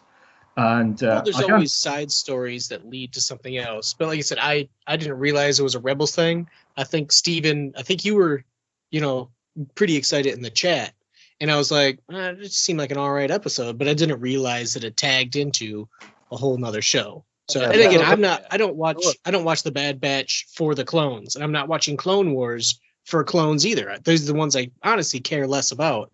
I'm watching how the story unfolds and how the Empire takes control and chokes everybody and pretty much gets control of everything is why I'm watching it. So them not being in it, honestly, I didn't even notice it till someone pointed it out. I'm like, oh, interesting. So I'm like, oh, well, and I always knew that Ryloth and the Twi'leks, much like the Wookiees, and I might be mistaken, the Wookiees were, and I'm hoping to see that at some point, how the Wookiees were taken over and enslaved. I always heard the same thing about Twi'leks. They're always enslaved. They're always taken over because they're one of the most beautiful races. So I found that interesting how, and again, they're so overlapping. Both Clone Wars and this is all Ryloth. So I don't even know who I'm picturing in my head right now. Well, you had Kanan and now you have Hera. Yeah. I don't know if we know how many episodes there are. Right? I've heard 14. I've heard 16. That the next one is 12. 16. So on IMDb, it's 16. Yeah. So it does say 16, and the first ones aren't the first 4 or whatever. Anyway, but I have also seen that episode 12 has a title. I don't know if anyone. Stephen, Rescue on Ryloth. Oh, well, okay, go ahead and spoil it then. What? I'm trying to be delicate, so thank you. It wasn't me. But anyway, so it has that title, so there's a little bit more that'll expand upon that story, too. Yeah. So you think it's going to have more Hera? Definitely. And I couldn't remember if she ended up getting away at the end. I'm just waiting for Zeb to pop up at this point now. We're gonna have a Zeb episode. We're gonna see him and Agent Callus dueling. Well, I mean, this gets to the nature of these different shows. Clone Wars was such an anthology show in the sense that you would always be zipping around to different parts of the galaxy to follow, Anakin here for a while, and then Ahsoka there for a while, and then Mace here, and then it was always different story arcs that were taking place all over the place, whereas Rebels and Bad Batch have so far always been just like this small troop of people and following their story. It's much more singular in that respect, except for this episode now, where, Bad Batch hardly shows up. So it's interesting, and I wonder, I'm a little curious and maybe disappointed in how much of this will they do in Bad Batch to get across other storylines happening at the same time. Are they going to keep using Bad Batch to convey other stories not having anything to do with Bad Batch, or will they get back on track of just following the Bad Batch around? It's almost like this was obviously a prequel for the next episode, The Rescue, but it's like they felt like The Rescue had to be so big. It's like, well, maybe we should give it its own episode, with the Bad Batch barely dipping their toes in. And then the next one is, okay, well, now you have to, and again, I don't know, will they maybe still be working with Sid now that they're... We don't know. We don't know. We don't know who's doing the rescuing and who's being rescued. And how much of that has to do with the Bad Batch or not, we'll really have to see. Yeah. It's going to be all Bail Organa. It's going to be a side story for him. Well, yeah, because I mean, that's funny that you bring that up, though, because if we're following Hera and Cham and Chopper around so much in this episode, then it does give them a little bit more license to follow Bail and young Leia around in some other future episode, potentially. Well, Leia's a baby at this point, so. Yeah. But we don't know how long the Bad Batch will go on, or. That's true. Yeah. Yeah, I mean, I thought it was interesting the way they did introduce it. I'm just wondering though, like when they're making these, they're probably assuming anybody watching this show probably did watch Clone Wars and Rebels. Yeah. At this point, so it's not. They don't find it so jarring, you know. That's like. Yeah. And you know that's all part of the same Filoni verse, you know. So. Well, like I said. Going to view that episode again with that lens or whatever, but I still contend that no, they try to be making this to stand alone, and then if you watch Rebels later, you're like, wait, I saw that droid, you know, that have it in reverse for those of us that have watched Rebels and now Bad Batch, but Bad Batchers and then Rebels fans will have it in reverse, and it'll be just as interesting and entertaining and neat to them. That we only have 4 more episodes left or whatever. I don't think we've heard any confirmation or whatever, but this isn't a 1-season deal, right? This has to have it. Second season, because they're nowhere near, you know, loose end wrapping up or otherwise completing some story. So this definitely has to have at least a second one. I'm sure they're going to have like another full batch of episodes. I hear people say it's going to have second and third, but I haven't seen anything. We haven't gotten a confirmation, right? And that's why I'm trying to discuss it in terms of they can't really conceivably tie things up in 4 episodes to some satisfaction, right? So it seems a strong bet to hedge in terms of at least a second season. Yes. Why would they to keep us in? You know, why not? I guess maybe to get people to subscribe, because if you say it's there, it's like, oh, I'll wait till the second one drops and then I'll subscribe. Maybe. And binge both, because there is something to the content dropping and the content announcing and all of that in terms of trying to manipulate subscribers to some extent. Because I think a lot of things are going to drop, or a lot of things are going to be announced. I was one of those ones. Disney Plus come out. If you buy it for, I don't even remember now, you know, some 3-year package or something like that, you got it at a cheap rate. So you know there's a sweet spot of a month or two where all those 3 years are going to have to renew. So I suspect there's going to be a lot of things that are going to want to drop, you know, whatever the month or the day after that sweet spot or whatever to help entice you to come back type of thing. I got that 3-year deal. I hope so. It was good. I hope so. I love the 3-year deal. So great. Then afterwards they did a package with like ESPN and Hulu and the like. That's right. That's right. But I was happy to get it because I could watch everything and enjoy my Disney Plus. For those of us that watched Rebels, what do you guys think of Hera's accent? You guys find it a little off-putting, or? Well, no, because in the show Rebels, when she re-meets with her father, her French she goes accent back and comes back. It comes back. Yeah. So it does. That worked for me in that respect. And she's supposed to be a kid still, so. Right, and Vanessa Marshall doing a kid Hera voice was much, infinitely more effective. Was that actually Vanessa Marshall? I was wondering. It was, that. yes, okay. It was Vanessa Marshall. I looked it up, but it was so much better than Freddie Princess. Prince. Oh, that was hideous. It was like this 15-year-old with a 45-year-old smoker voice or something. It was really off-putting. Chopper sounded the same. I wonder if it was Chopper actually sounded Filoni. the same. Yeah. Well, that was the other reason that episode existed, so Filoni could, you know, show off his own voice. Yeah. Show off his chops. Yeah, it was. I don't know. We need to see where the rest of this. We're still just when we think we know what this series is all about and where it's going and stuff, and they sort of throw another. I didn't mind it at all. I mean, I loved the episode.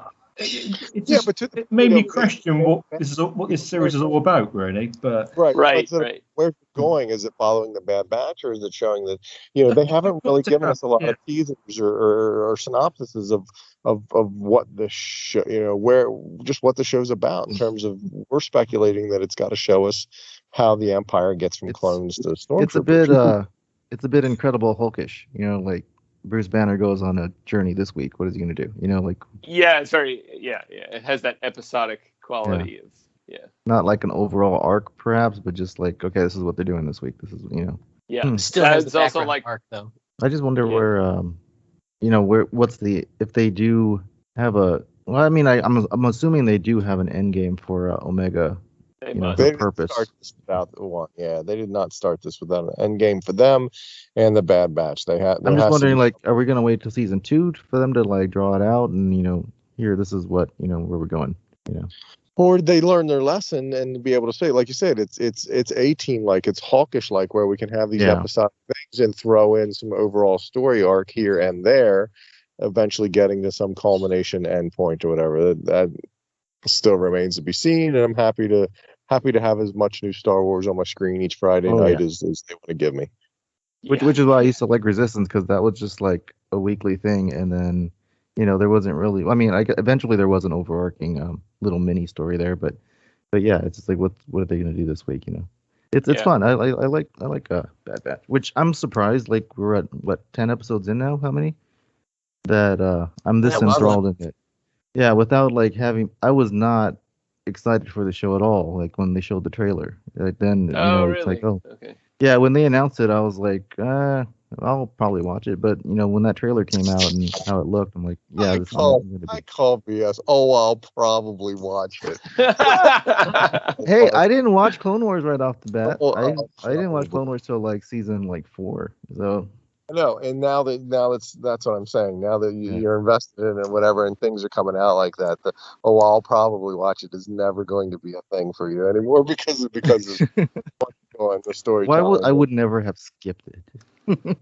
But this week Well, now, I mean, every week I look forward to the next episode. Like it's Friday. It's I mean, we watch it, and I've said it enough times or whatever, but I don't mean to belabor, but it is visually stunning. It is Yeah. very, Yeah, cinematically. it's very Beautiful. easy to gloss over that because we watch it week in and week out or whatever. But when you look at it as an animated show or Yeah. on screen or whatever, they're not skimping a whole lot here. And Oh, No, there they're was not.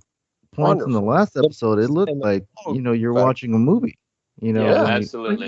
I was going to say, Beautiful I stuff. think we brought this out right at the start when the first episode came out. I mean, I wonder what the budget cost is for this. I mean, because the Clone Wars was it supposed to be traditionally really expensive to make, and now they're knocking. This is obviously technology's moved on, times moved Yeah, no, on. that's Right? The technology last- has to. That's 10, 20, or 10, 15 years now that they've got to Yeah. help make things that last quicker. episode where they're in the tank and all that stuff, freeing that guy. Like you could like pause it. Someone walks in your house and you're like, oh, which movie are you watching? Because it looked like live action. That's how Absolutely. good Yeah. it was. So yeah, major kudos to the lighting folks, the sound designs, Yes. everything that goes into that is so appreciative by those of us watching or whatever that I love me some more Star Wars story, but to have it visually stunning like that as well, and the sound design, the music even, there's some Yeah. inspiration in there too. Yeah. It's just we're just so appreciative that they continue to put that sort of level into it. And it's really strange that we're not getting any behind the scene bits or coming next week sort of stuff with this. Oh, We that's had it with true, Resistance, we had it with Rebels. There was always an after show, or here's a quick clip of what's coming next, and there's I mean, that could be due to COVID. Well, I mean, well, I mean, lots of people doing stuff from home. It wouldn't be, we could, and they're still doing their other shows. yeah, but they're not like weekly though. They're it's like every. Well, yeah, the Star Wars show with what was it, Andy Gutierrez Yeah. and Anthony, I can't remember his last name. I don't remember. They basically closed that up completely. They were changing that to some other host briefly, and I think that failed too, right? That just sort of The died. gingerhead lady, is it? She No, did- that's the weekly one. She still does the little weekly 5-minute show. Oh, she still does that. It's just Yeah. not been on my radar at all. Yeah, but, no. But still, not nearly the kind of production that they had for the Star Wars show. No, which was- it's just basically her at a desk saying, "Okay, this week we had this book come out and High Republic Right. number-" Right. That's basically it. And then, but yeah, because initially they were going to do that weekly, and then maybe once a month do a Star Wars show proper. But I think they completely abandoned that at this point now.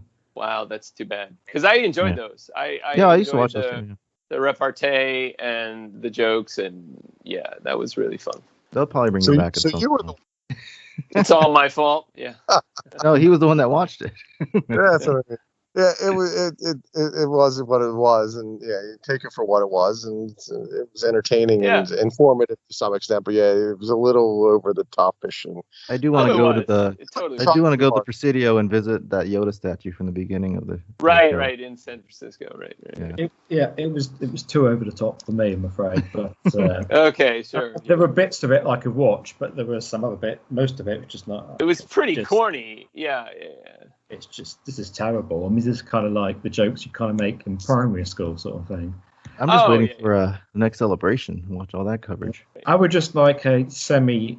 I mean, even the current ones they've got the hosts are quite animated and a bit over the top in terms of how they talk about things. The kind of thing that you couldn't. The kind of thing I wouldn't, if I was in a room with other people, I wouldn't want to put it on. So I think I'd just get ridiculed for being that at the Star Wars. You were just a child, aren't you? This is so childish, or this is so babyish and stuff. You shouldn't be you shouldn't be. It was, but they had such good interviews on that show, and the content that they were sharing was worth suffering through the sort of infantile nature of it, because Steven would put the cartoon on to seem more adult. I've probably seen on the cartoons I put on those shows. Yeah, I think. I mean, because a cartoon is a cartoon, you know exactly what you're watching it. But I'm behind on the High Republic show. I watched like the. They have that. I didn't realize. Yeah. I haven't watched much. Like some of them are better than others, I think. But as with it, but yeah, she's a bit.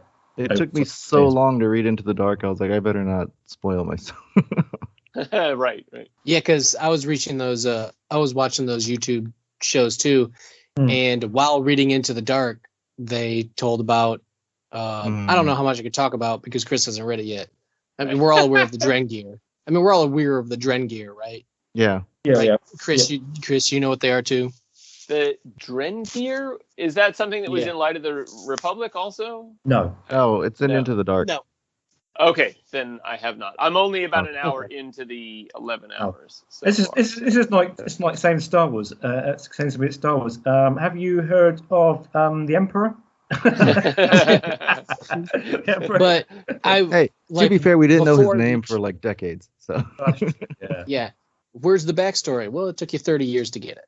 So, the Dren gear are just one of the characters. And while reading Into the Dark, that video comes out and reveals all this stuff, and I'm like, that kind of ruined a bunch of it. So I mean, just be careful if you watch anything on it, because I felt like that was taken away from me while reading Into the Dark. And I did the same thing with Light character study things they do. Those little videos are like, oh, this Vernestra Rowe, this Jedi. They'll pretty much like set up the story. But if you hadn't read the one previous, then it might kind of it's a little spoilery.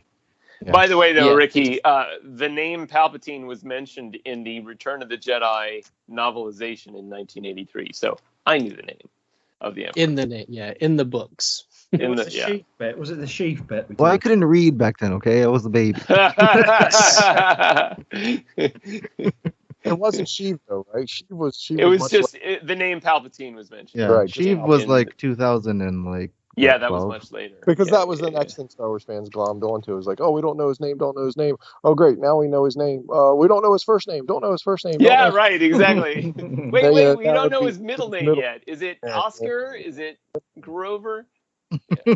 It's like when we found out his first name, everybody's like, well, that's stupid anyway. Stupid name anyway.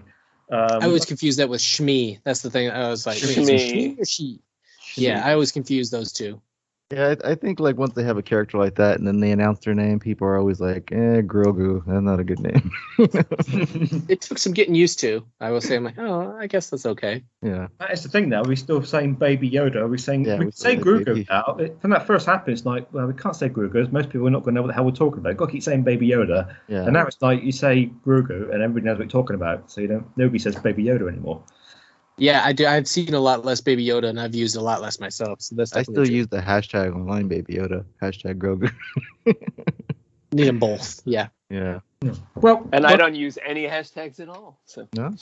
Well, I only use the NSIY one quite a lot. What is that one? I don't even know. Not seen it yet. Not seen it yet. Oh. Yeah. Yeah, that's Steven's notorious for. I kind of invented it, didn't I? I suppose I'm not seeing any prominent movie that's ever came out. He watches like the same Once he gets that Blu-ray player, though, he's gonna catch up. Well, I think that Blu-ray player is going to be outdated by the time I. What's coming next? I should get in first. It's 4K stuff, isn't it? So I should get. Oh, my TV's not 4K, so that'll be a bit there. I think there's already 8K already. So Maybe. Yeah. Oh yeah. I need to hearing adopt. I think I shouldn't invest in the Blu-ray because it's just been like old school. I should invest in the next thing. Just get a VCR. You can just watch old OT. VHS. I've actually got one here in the corner. I'm not sure if it still works or not. I still have 2 VHS decks, but I use them for transfers for clients and for myself and stuff. I was all excited about getting my VCR and like, oh, I can watch my old videos, and then like I had to adjust the tracking. I'm like, yeah, forget this.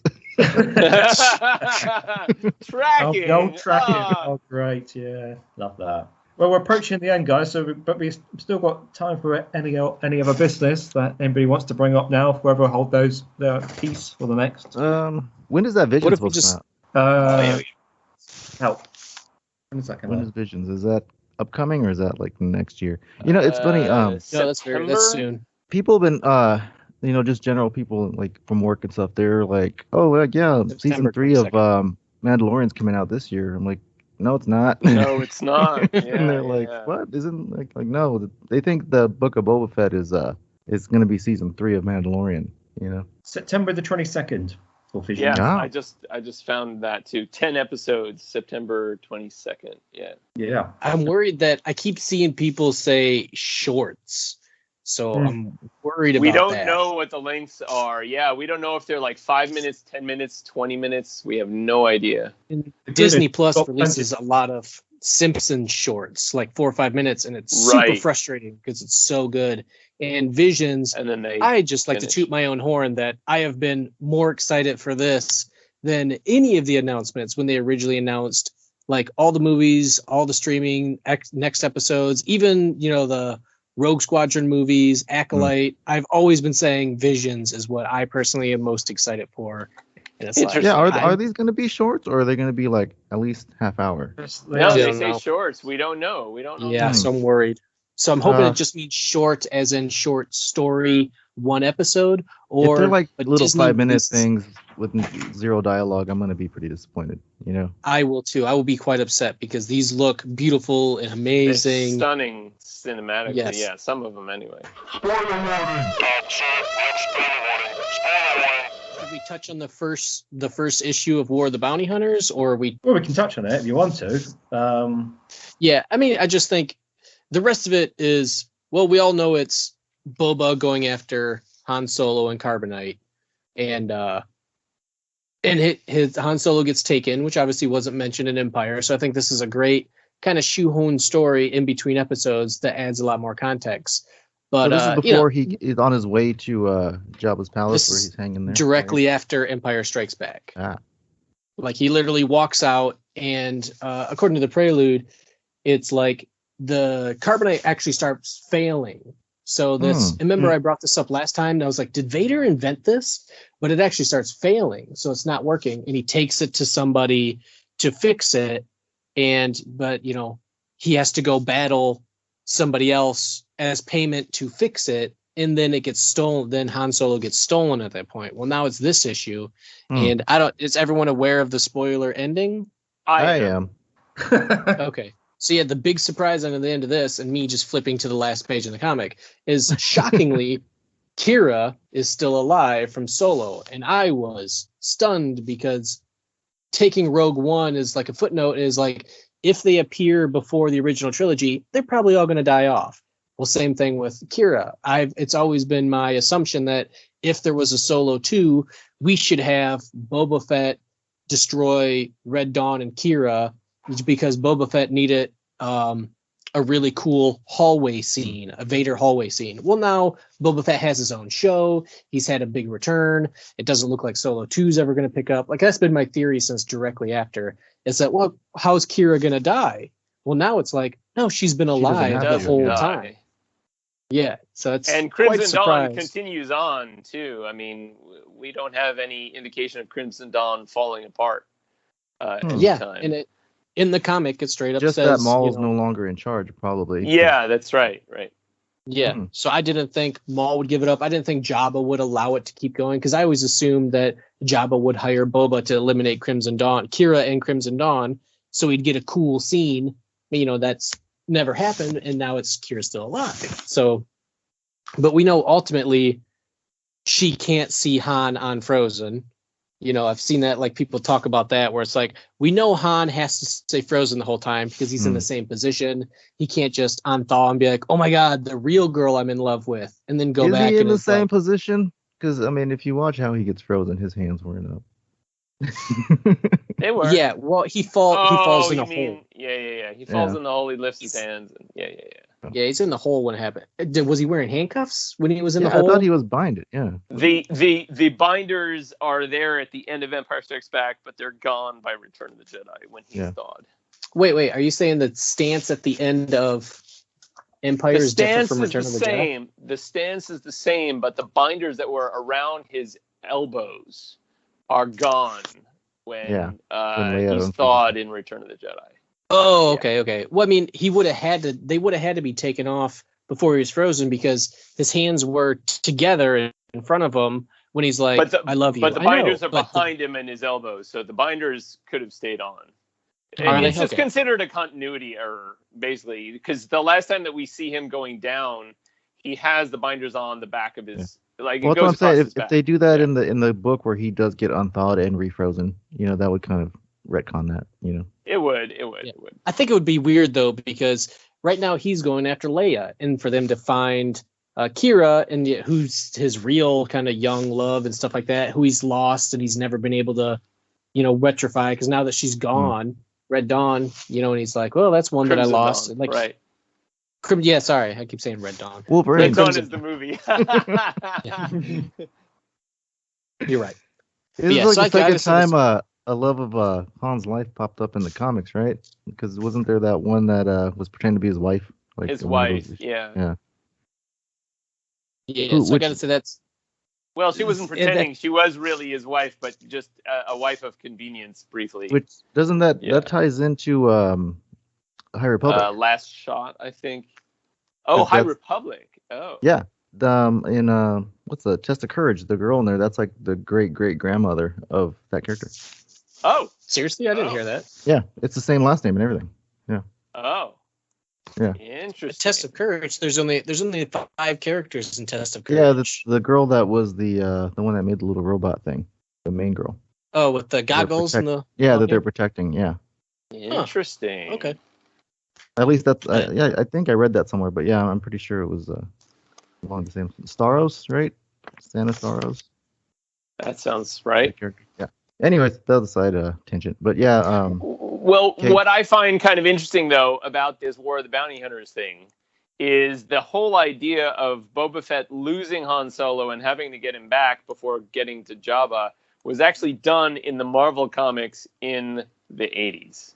Yeah. That was right out of there. The story itself is a little different, but the concept is the same. So I kind of find that funny. I haven't heard of that. Reusing that. Yeah. I mean, I had collected some of the comics back then. I still have some of them, and they're among, my prized collection because the ones that I own had belonged to a friend of mine who died. But he had collected stuff from the 78 through 84, 85. And I have some of those. And yeah, there was an entire arc in between Empire Strikes Back and Return of the Jedi where Boba Fett had his own adventure getting to Jabba the Hutt, and it included other bounty hunters taking Solo away, the carbonite. Oh wow! Away. Yeah, I'll have to look up that story just to see how different. Yeah, how they compare. Yeah. Yeah, and then the next issue comes out this week. But I thought not much else happened. Yeah, not much else happened. He killed. I thought this was someone named Zuckuss, which I didn't know if that was one of the original. One of the originals, yeah. The bug guys, right? Yeah. It's interesting because maybe doesn't kill him. No. The action figure was mislabeled. When Kenner was doing the bounty hunters, they had accidentally reversed Zuckuss and Forlom. So the Zuckuss action figure was actually Forlom, and the Forlom action figure was actually Zuckuss. Which one's Forlom? Forlom So the robot is bug? the robot, but Yeah. that was the one that we thought was Zuckuss, and then Zuckuss yeah. is the creature in the hood. Yeah, that kind in of this looks issue, like he blows up the robot bug creature, which I forgot his name already. that's Zuckuss. Oh, that's Zuckuss? Yeah. Okay. But yeah, he blows him up and he carries like his head around for navigational stuff. Yeah, Forlom looks like a droid based on the Zuckuss species. Yes. Yeah. Which is probably why they confused the names on the package. That's right. Absolutely. Yeah, because it had that bug-like characteristic of the eyes and everything. Yeah. Zuckuss was one of only 2 Empire Strikes Back figures that I didn't own in the early 80s. So are you guys surprised that Kira is still alive at this point? I wasn't surprised. I I thought that was good. Yeah, I liked it. Well, Ryan, not to spoil anything, but Hera's still around during this time period too. So. What? Oh, I flipped through the comic real quick, and Bobo refers to Zuckuss as the bug and Elam as the robot bug. Forlom. This says, it Elam. says four. Okay, they put a hyphen in it because it was going down to the next bubble. But yeah, Forlom. Forlom. So yeah, Forlom is the robot. Is the robot, right? But that Yes. was the one that the Forlom robot was mislabeled as Zuckuss. the Zuckuss character in Okay, I got the you. action figures. Yeah, they were switched. So accidentally. Forlom is the one he kills in the comic. So just for people like, I wonder where the bounty hunters are going. He chops him up, steals his head, and uses it to find things, and then carries his head around and talks to him. So That's So pretty that funny. explains why you've never seen any of those bounty hunters around again. Yeah. Oh, Yeah. and I don't know. I guess Steven might be the only one that read the comic, but I brought this up. I think previously that the Hutts, the Jabba species, there's a character in there called Boku, and he is a ripped Hutt with a 12-pack and Oh like my Schwarzenegger gosh. arms. And Oh I'll have to put it in our chat since I didn't put it in our. I have the pad. Why am charging I now, but just yeah, it's picturing the genie from Aladdin? Like, is that what he looks like? just stacked. This Boku guy would crush him. He Wow. literally, the first time you see him, his arms are up like he's flexing. I'm like, okay, that's a hilarious. cool Hut. Oh, I think And I they did see literally a go to- picture online of that. Yeah, it's weird. I found a picture of that. Yeah, not I of just think Kira. it's funny. Usually people are just like, oh, the Hutts are just weird slugs. Then you have this guy who would rip people to shreds. And it's like, okay, that guy would be a threat. But he doesn't have legs though, right? He still gets to skip No, leg he's still a day. slug. Yeah, he's Okay. still a slug. Yeah, he's all upper body. I don't know if that's derogatory towards them. He's still at the a same Hutt. time. Yeah. Yeah, so that was an instant pull for me. Add to the poll, as the saying goes, because I want to know what happens to Kira. I thought her character was really good. I really enjoyed Solo, and I'd like to know characters' fates. Yeah, so I'm hoping we glad get they, something in this. I'm glad to see that they're actually continuing, Solo in some aspect. I mean, I'm wishing for a part 2. So. Well, I have a feeling that they're going to move the Solo characters to a series. I have a strong I wouldn't mind that sense at about all. that. Yeah, Yeah. I think that would actually open up a lot more storytelling opportunities to have Solo and Chewie and potentially Lando happening in a show in more episodic form. We've got Yeah, I'd love much to see more more content. Childish than- Gambino. Like, yeah, and I could see Donald Glover directing a couple episodes or even producing. That's a show. possible. True. Yeah. So, okay, as we're at now of Solo, the way it is, there's nothing besides this comic. Are we assuming that between the card game where he wins the Falcon and Empire Strikes Back, there's no point in between where they met again, or are we still like waiting on that story? We're waiting on that Good. story, but we assume so because of that thing that Han says, that Chewie says, and that Han responds. Oh, well, that was a long He's time like, ago. oh, yeah. I'm sure he's forgotten about that.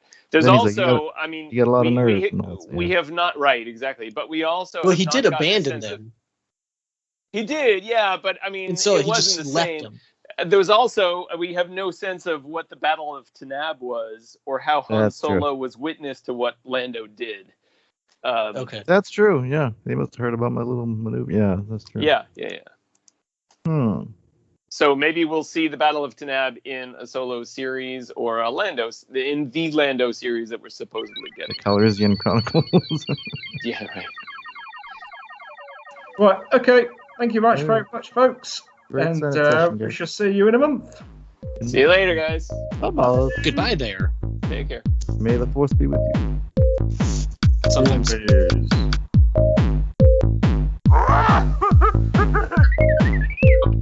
Go switch off.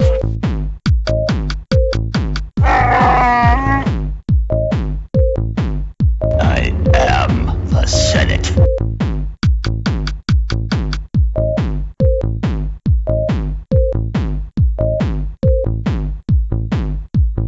The Force will be with you, always.